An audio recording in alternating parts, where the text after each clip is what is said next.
Today I am going to talk about packing and why packing is bad for rug cooking, how to know if you're a packer, right? Because maybe you pack and you don't know it, or maybe you suspect you might, but you want to confirm it. I will give you some ways to confirm it. And I am taking questions on that. So what you do is in the chat, which if you're on a mobile device, it might be below the video. You are going to find that and type in whatever your questions are, but put 2 question marks in front of it. That way I know it's a question and it's not just chit chat, so that when I go back through the information, I'll be able to see the question marks and I'll know that they're questions, and my eye will stop there and I'll read your question. Otherwise, I might breeze right past you. If you can't get to the chat, it could be because you're not logged in on YouTube. You have to be logged into YouTube. That's how YouTube knows your name and shows the name of everybody who's commenting, like the people who've already commented. So I think that should be all the questions on YouTube. The replay for this will live inside the rug cooking journey, as it does with all of my live videos. But this one will lay, at least the middle part of it, will remain on YouTube. So you'll be able to see it after the fact. And I got to put this up because this is cute. Diane says, "My name is Diane and I'm a packer." So it's almost like a confessional. And we can change that, Diane. We can stop your packing ways. But let's first talk about why packing is bad for your rug. Okay, well, one way that it's not necessarily bad for your rug, it could be bad for your pocketbook, is that you're going to need more wool than someone else who hooks the same exact pattern and does not pack. Okay, so you can make your wool money go a little bit further if you learn to put your loops a little bit further apart. Packing will often happen too when you're counting holes, because counting holes is never a good strategy. First off, you could end up in a situation like me where you can't see the holes. And then what are you going to do? I can't see well enough to see the holes in rug cooking, so I don't count holes, but I didn't before either. And I just shove the hook where I think it needs to go. And that is going to be your better strategy, because if you change backings, the number of holes is going to change. If your wool gets thicker or thinner, the number of holes is going to change. And I did not. My phone's in the other room. Let me decline that because it's probably a spam call anyways. Totally lost my train of thought. What was I talking about? Packing. Don't count holes, because when you count holes, when you have to make a curve, all of a sudden that count doesn't hold up. And there are more curves in rug cooking than there are straight hooking, right? So you want to be able to do this without counting holes. A lot of people, when they first get started, think they have to fill up every hole, because if they don't fill up every hole, it's not going to hold the rug cooking in. And nothing could be further from the truth. What happens when we pull up a loop in rug cooking? It pushes that backing out of the way to make room for it, which means the holes next to the loop get even tighter and smaller. And then the accumulation of that by doing pulling up all these loops, basically locks in the wool so it doesn't pull out. Okay, so Tuesday, I gave a demonstration of what I call shaggy technique, which is basically high loops that are trimmed at the top. And one question was, don't they fall out? And the answer is no, because the loop at the top doesn't hold it in place. What holds it in place is that backing moving and locking down on those fibers and holding them in place. So if you try to hook in every hole, you're almost always wrong. Okay, there might be a time when you hook in every hole, but even with threes, I don't hook in every hole. So you just kind of have to learn to spread it out. I tell new rug hookers the game is to pull your loop up higher than you think you need to, and to put them further apart than you think you need to. And then they're going to be in the right place. Okay? So how do you know if you are a packer? Well, you know you are packing if you touch your rug hooking. And if you touch it like this, if it feels hard, like lumber, hard, okay? If it feels really hard, there's no sponge to it, there's no give to it, then you're probably a packer. Another way is if you are using more wool than what you've estimated. If you folded your wool into 4s and you don't have enough wool, you're probably a packer. Your final loop, when you are hooking in rows of loops, and let me share my iPad screen this way. So when you are hooking, your loop should stand up. Oops. Turn that red. Your loops should stand up nice and tall. Let me do that. Hold on. I had this all set up and it flipped back to the default. Your loop should stand up nice and tall like this. When they begin leaning like this, you know you're packing. Okay? Because when there's not enough room for them to stand up perfectly, the only thing they can do is lean. So what you can do is hook a single row and then look at the final guys and find out if they are leaning. The other thing that you'll notice is that your loops probably do this. They really don't get, and that should not be filled in. They don't get any bigger at the top than the bottom. They stay very narrow. So that's an indication that you're not pulling your loop up high enough. Okay? So you want to go higher with your loops. And the way to know how high to pull your loop is to pull it up as high as it is wide, or to pull it up to an average height if you're mixing a bunch of cuts. And we're talking, the difference between cuts is a 32nd of an inch. Most people can't find a 32nd of an inch on a ruler. So it's a small amount. So there's not much. I mean, you can deviate with that and be just fine. But pull them up wider, higher than you think you need to. Let me go back, and I don't want to get too far into this without addressing the comments.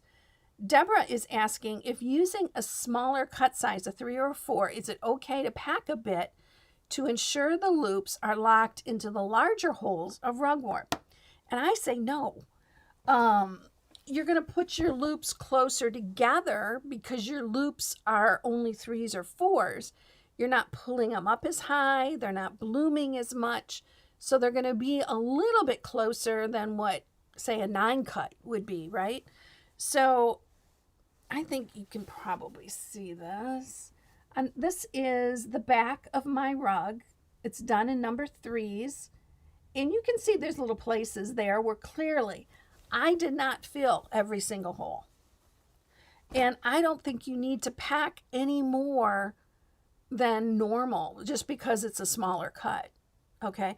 That backing will still move.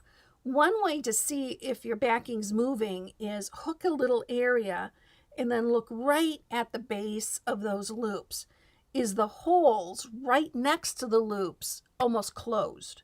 And if they are, you know your backing's doing what it needs to do. And you are good with that. Looking for double question marks.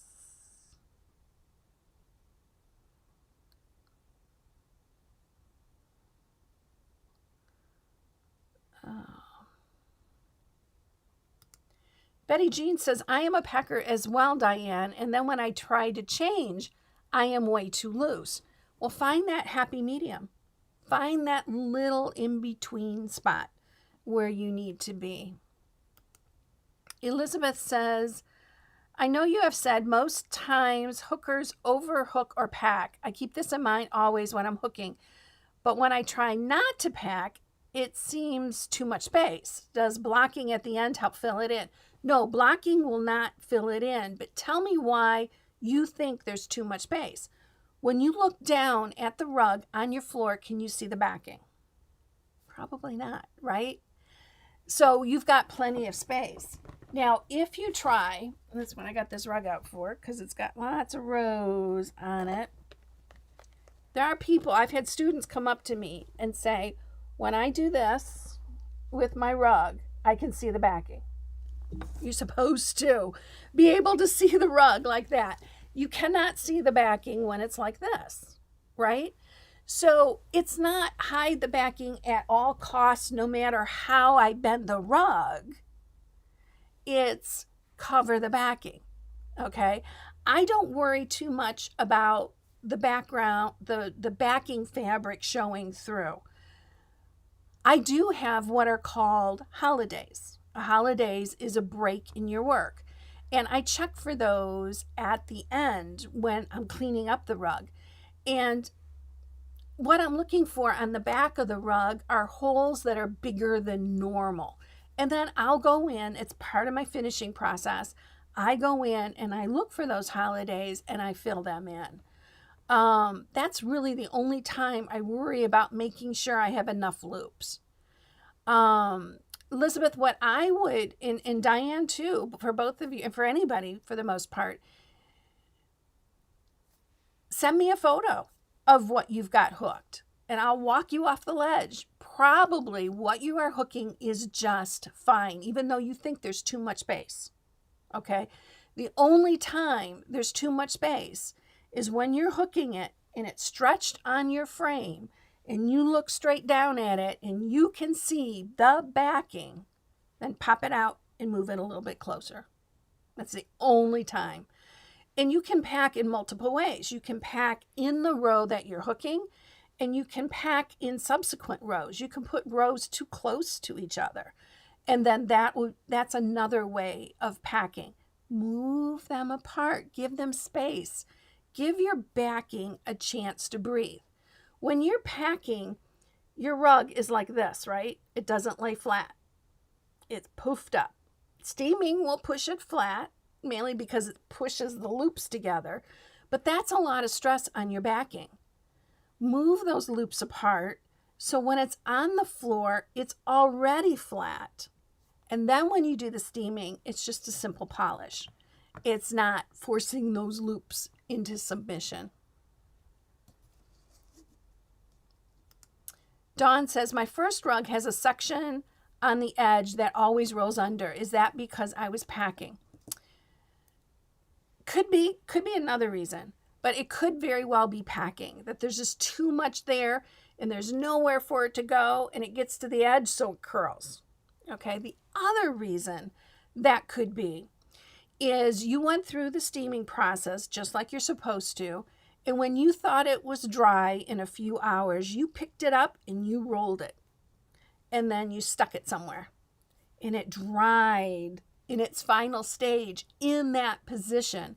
All you need to do in that case is steam it again and do a good thorough steaming on it, and then let it dry in place. And ladies, I'm talking like a full week, okay? If you touch that rug and it feels cool to the touch, it is still damp even though it feels dry.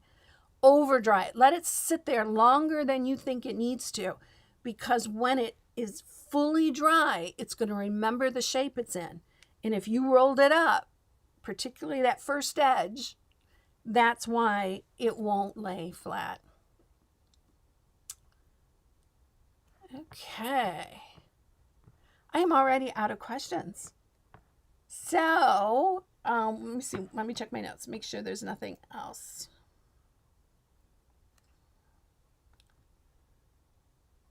Pull high enough to bloom. Let me do a demo. And so that you can see a little bit of what's going on. Here we go. And I had my hook. And I didn't really experiment. The lighting changes so much, it's hard to tell what colors are going to show up good on camera. But when you're hooking, I hook simply without looking almost. And I go like, here's the edge of the loop. So I'm going to go boom, right into the very next loop. I don't pull this back and look at what the next particular hole is. Now, if I want to stay in the same ditch, maybe I'm hooking a perfectly straight line on an edge, then I will draw with a pencil like that. I never have to pull this guy back, because if you're doing that, you are on the path to packing. I simply put it down in the first empty space. And your loops should be far enough apart. They're still touching each other, but there's a fair amount of space in between each one. And the amount of space is going to vary between each one. It's never going to be perfect. I don't attempt to make it perfect. I just attempt to stay in that ditch if I'm hooking a perfectly straight line. And working on that pencil line helps me to do it. But if you have to pull those back to see, that's your first clue. Now, my favorite direction for hooking is from the bottom up. That's what I'm most comfortable with. Maybe you're a top-down hooker. And what I've been told from some top-down hookers is the reason they like top-down is because they can see what's going on right there. Well, it's the same thing. You still don't go up pretty close. You still keep some space in between. And I'm off the pencil line there. I can spot it more after the loop comes up than I can while I'm hooking because of my eyesight. But I'm still leaving a fair amount of space. Now, the same thing happens with a row.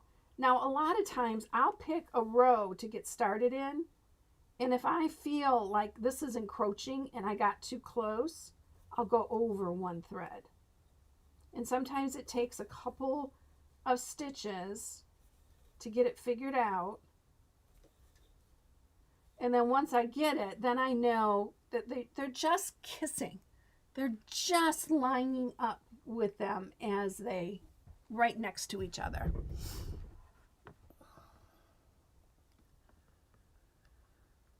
Where am I with comments? Here we go. Elizabeth says, I am working on a piece right now and I am definitely packing. Should I just continue to pack and chalk it up to learning, or can I lighten up without being noticeable? Well, it depends on how much. Are you 10% in? Are you 80% in?